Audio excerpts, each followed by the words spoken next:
I'm Brian Kightlinger, Director for the state of Pennsylvania Northeast Big Buck Club. We're a nonprofit organization. We score deer, any legal deer shot anywhere. We score them all gross, so there's no deductions at all on the deer. So we'll get Curt's deer scored up here, and we'll walk you through some of the processes as well, how you do it if you're interested in how to score your own buck through the year. But we'll walk you through that and go over everything. If you're interested in the Northeast Big Buck Club, you can get some information from myself or from Curt later on in this, so we'll get it taken care of. But this is a great representation of a Pennsylvania deer that has had a chance to get to 3.5 or 4.5 years of age. And you know, people say, in Pennsylvania you don't have great deer. We have lots of great deer in Pennsylvania, and hunters are killing some great ones. I score deer every year. People are pushing 150 to 200s. I think it's been 6 years in a row now in Pennsylvania for the Northeast Big Buck Club. We've had 200-inch deer scored by the Northeast Big Buck Club for Pennsylvania. So they are out there. They're there. You do your homework. They're not easy to kill. All right, what I'm doing now is I'm using some masking tape to tape up. When you're going to officially score deer, you're going to use masking tape to draw in the lines of symmetry, so you can get all your points measured and get everything looked at. We have a non-typical point here coming off the front, which is not a big deal. We'll score that up as well. And if you're just going to score for fun, you can just get a flexible tape measure and do scoring that way, and you're going to be pretty close to where you should be or where you need to be for your deer. Now what you're going to have to do is you have to find and make a straight line, so if the point weren't there, the antler would go straight out.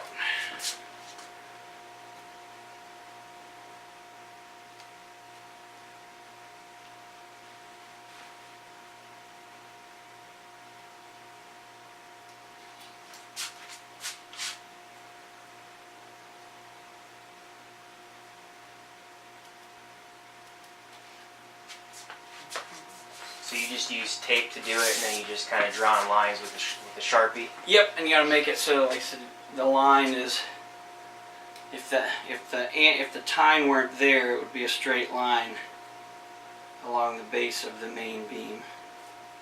Got it.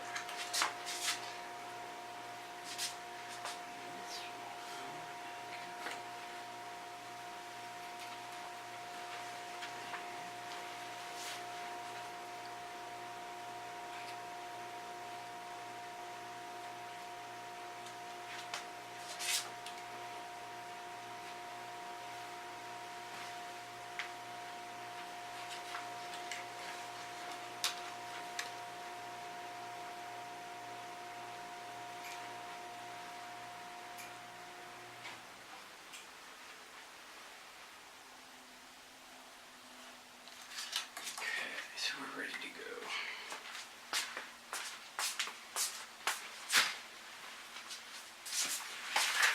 Okay, you can go on Pope and Young, Boone and Crockett, pretty much on your website, and you can get a score sheet, and it'll give you directions on how to do it.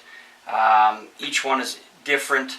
If you're just looking for gross score, which is what we do, we just don't believe in deductions.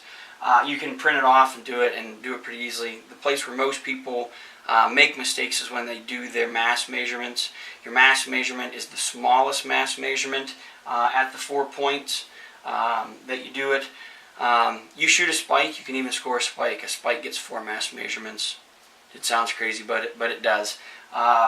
Every deer, no matter what, gets 4 mass measurements on each side, and that's oftentimes where people make the mistake. So we'll start with, you first want to count how many points are on each side, and you go by which way the deer is looking. So this is the right side, we have 1, 2, 3, 4, and then this is the left side, you have the brow tine, a non-typical G2, G3, and the end, in case you have 5 on that side. So you would note that on your score sheet. Okay. Some of the some of the measurements are superficial, but they have to be done.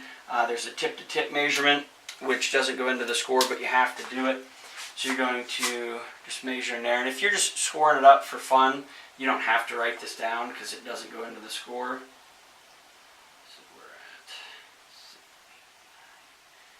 10, 5 eighths. And everything goes in eighths.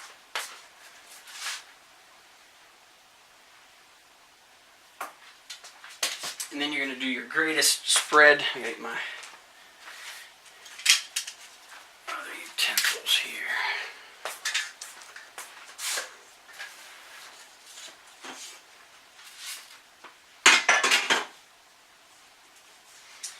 And if you don't have, you know, two L-shaped ones, a great way to do it is put the rack against the wall, measure from the rack out to the end of the from the wall to the end of the rack, and you're going to go to the furthest point. Again, this measurement doesn't count either, but you got to find the widest point. If it had kickers off of here, you go off of the kickers as well. So we're at 19 and 6/8.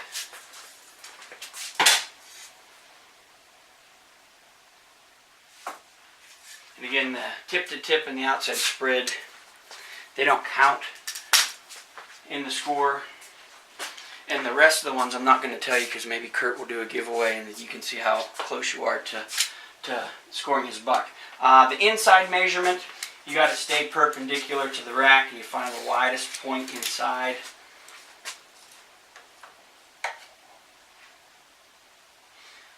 We'll give you this measurement to go by.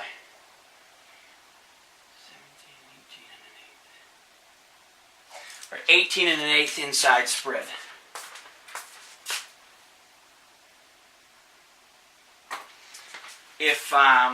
If it falls on a 16th, you always round up to the next highest one.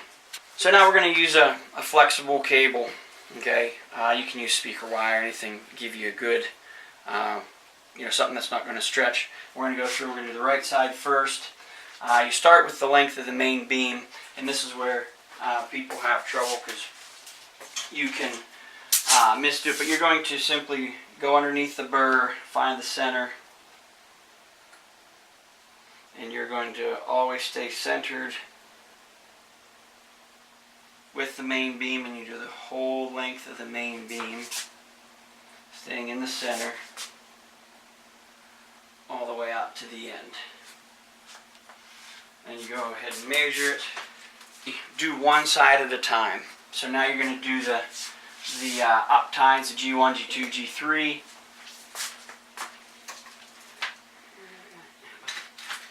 And your goal is to find my other black cord. I don't know where I put it.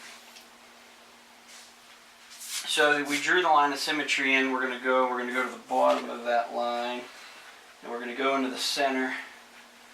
You measure up the center of the point.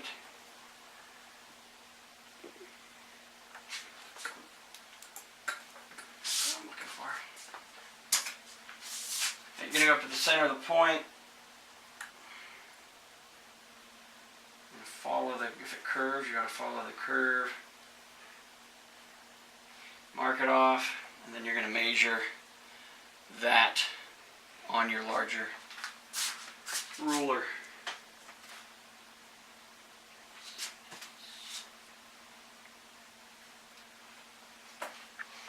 And then you just do the same thing with each one. Once I'm done with it, I take the tape off so I know I'm done with it. It helps when you have a deer that has a lot of points, so you don't measure twice.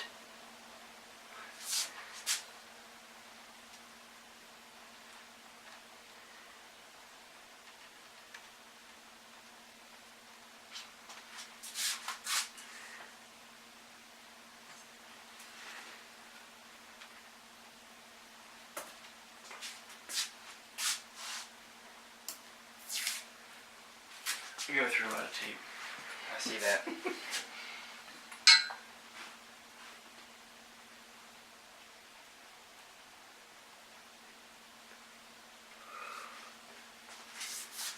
Alright, so now that we have all the up tines, all the G tines scored, we can get into the mass measurements. And again, this is where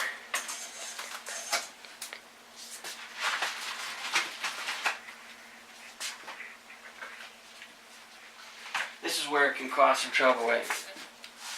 A lot of times people forget to measure on a typical weight point. You have to go through here, and you can eyeball it. We have to measure it, but you're going to find the smallest place. You're going to go between the burr and the first point, and you're going to find the smallest mass measurement. It's usually down towards the base.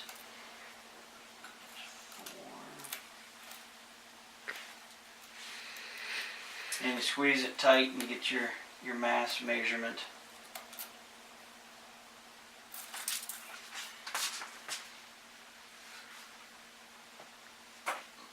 And then you're going to go between the G1 and the G2. And again, you're going to look for the smallest measurement, not the largest.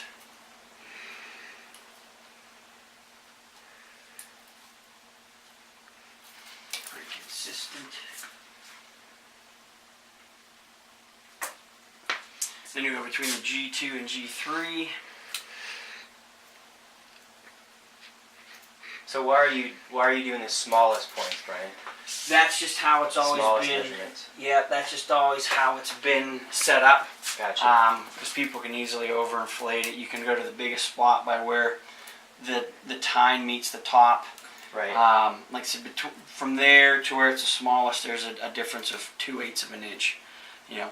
Now the fourth mass measurement, you know, if it was a 10 point and you had one here, you would do it there. Since he's an 8 point and you have this area left, there is a measurement that goes here. Okay, so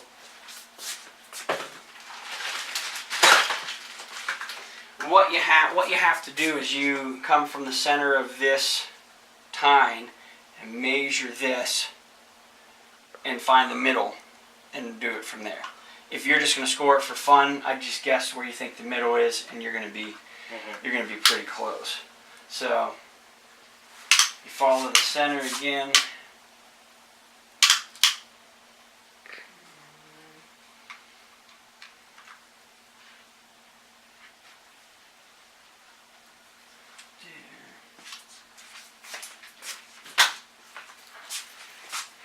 Again, you just split it in half.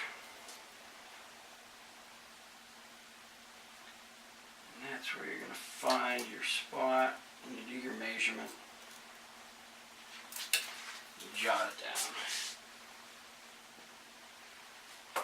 And again, this is probably the one that most people miss. They think if they don't have a G4 over here, you don't do it, but you do. So our right side is done. We can pick up on the left side, and we'll do all the typical points first, and then we'll do the non-typical point last.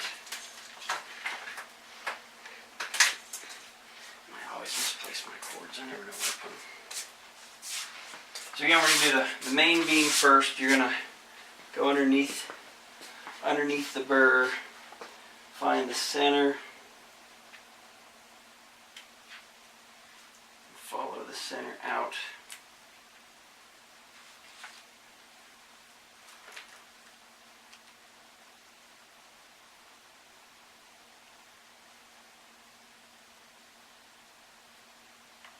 To the end. Usually your main beams are pretty similar in length.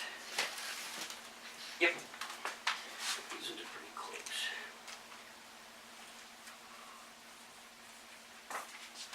Almost identical. Almost identical. You'll find a lot of times that they're very close. But then again, sometimes they're really far off. So this is the matching tine to this when you're looking for symmetry.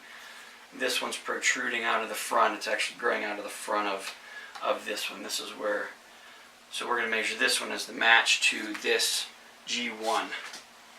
And you can take the measurement from the front or the back. So we've drawn it off the back for this one.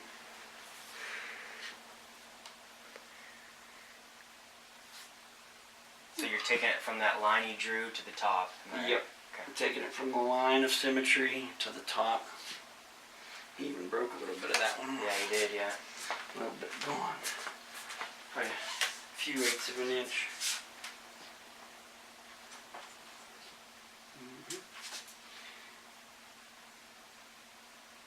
He broke it off enough that it probably would have been dead even with the other one. Now, here's the difference between Northeast Big Buck Club, Pope and Young, whatever. You can see the G2 on this side is really tall. I'm not going to tell you how tall it is. And then you can see the G2 on this side, it gets a little bit smaller. In Pope and Young, they would take and they would measure this. This one being bigger, they would subtract the difference from this one and that one, and that's where you get your deductions from. And, you know, penalizing an animal that can't control that, you know, Pope and Young, they're looking for perfection, symmetry. So we are looking for rewarding the animal for every inch of antler that it grows, because each one of them is unique and each one is special.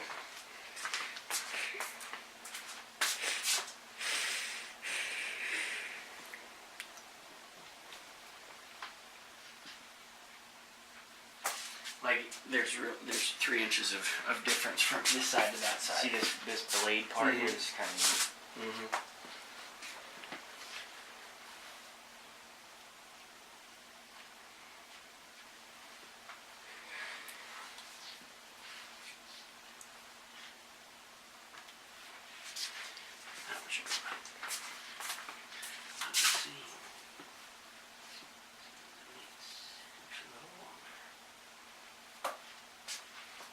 Now we're going to do the non-typical point.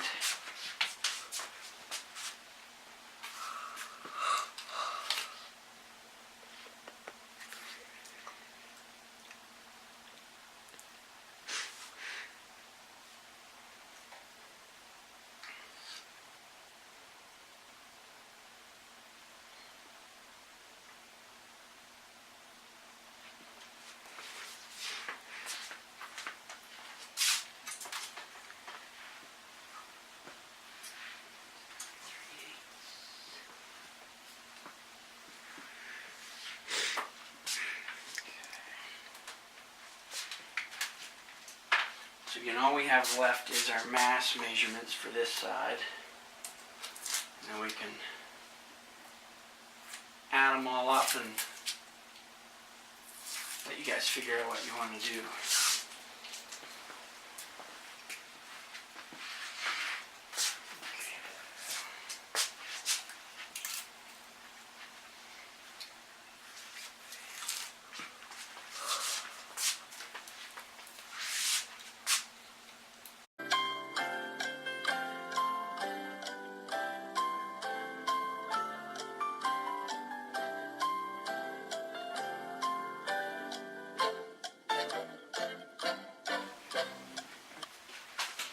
Alright, so once you go through and you do all your measurements, your inside spread, if you're just going to score for fun and get an idea, a green score is right after it's been killed. Most clubs have a 60-day drying period. You have to wait to get a buck officially scored. There's a few that don't. I green score quite a few of them for people just to see, and then once the 60-day drying period is up, because they want to know, well, we'll make book. Pope and Young, to make book, it's 125-inch net. Okay, so they do take deductions and everything. So right away, this would be a big deduction for Curt's deer because of it not having a matching point, and these being different, they would be a deduction. And again, we don't do that so as not to take away from the overall value of the deer. Regardless, any deer you shoot, you shot it for a reason. It's a trophy in your eyes, whether it's a spike, doe, whatever you want. But for the Northeast Big Buck Club, an archery buck, to make it into our books is 100 inches. Non-typical is 115. Gun is 110. Non-typical 125. And we're one of the few clubs that recognizes crossbows as archery kills. And we get a bunch of great crossbow kills. My son he hasn't killed one with a crossbow. She killed a few deer with crossbows, but nothing in the books yet. The biggest buck that we had in our club scored this year came from Pennsylvania, 212 inches, and it was killed with a crossbow out near Clarion. So once you have all those things in the inside spread, all your up tines, your mass measurements for your side, you would go through and you would add everything up. And whatever you get for your total number, that's the score you get. You don't have to worry about deducting anything, taking anything away. if you are interested in the Northeast Big Buck Club,